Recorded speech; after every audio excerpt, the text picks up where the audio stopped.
L'Église catholique fait mémoire de saint Hugues et de saint Valérie. Né à Châteauneuf-d'Isère, Hugues était chanoine de Valence quand le légat du pape Grégoire VII, ayant remarqué ses dons spirituels, le prend comme son conseiller. À son corps défendant, Hugues est nommé évêque de Grenoble. Après 2 années d'efforts inutiles pour réformer un clergé en pleine décadence, Hugues se retire en l'abbaye de la Chaise-Dieu. Le pape l'oblige à reprendre la charge de son diocèse.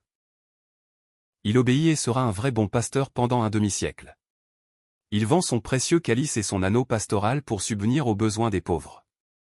Âme droite en quête de justice, on l'appelle souvent pour apaiser les conflits. Il construit un hôpital puis un pont sur l'Isère. Hugues sera l'ami de saint Bruno, qu'il conduira à la Grande Chartreuse. Ne pouvant réaliser son projet de vie monastique, Hugues connaîtra la joie de le voir accompli par d'autres. Étudiant à Reims, Hugues avait eu comme maître en théologie le futur saint Bruno. Ce dernier voulait fuir la corruption du monde. Avec ses 6 compagnons, il cherchait une solitude inaccessible. L'évêque de Grenoble le dirigea vers un grand désert total, le massif de Chartreuse. Hugues et Bruno furent 2 grands amis. N'ayant pu se faire moine, Hugues allait souvent refaire ses forces d'âme parmi ses amis, les ermites de la Chartreuse. Bruno était devenu son conseiller spirituel. Saint Valérie. C'était un jeune berger, né en Auvergne vers 565. Il devient moine à Issoire dans le Puy-de-Dôme.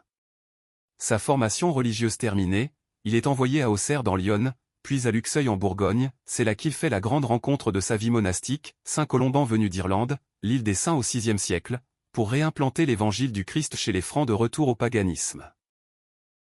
Colomban chargea le vaillant moine Valérie d'aller fonder un monastère en Picardie, à Le Connait, vers 610. Saint Hugues, Saint Valérie, priez pour nous. Évangile. Le Fils de l'homme s'en va, comme il est écrit, mais malheureux celui par qui il est livré. Louange à toi, Seigneur. Roi d'éternelle gloire. Salut, ô Christ notre Roi. Obéissant au Père. Comme l'agneau vers l'abattoir. Tu te laisses conduire à la croix. Louange à toi, Seigneur.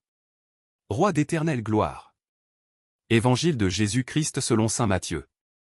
En ce temps-là, l'un des 12, nommé Judas Iscariote, se rendit chez les grands prêtres et leur dit : Que voulez-vous me donner si je vous le livre ? Ils lui remirent 30 pièces d'argent. Et depuis, Judas cherchait une occasion favorable pour le livrer. Le premier jour de la fête des pains sans levain, les disciples s'approchèrent et dirent à Jésus : Où veux-tu que nous te fassions les préparatifs pour manger la Pâque ? Il leur dit : Allez à la ville, chez un tel. Et dites-lui : Le maître te fait dire : Mon temps est proche. C'est chez toi que je veux célébrer la Pâque avec mes disciples. Les disciples firent ce que Jésus leur avait prescrit. Et ils préparèrent la Pâque.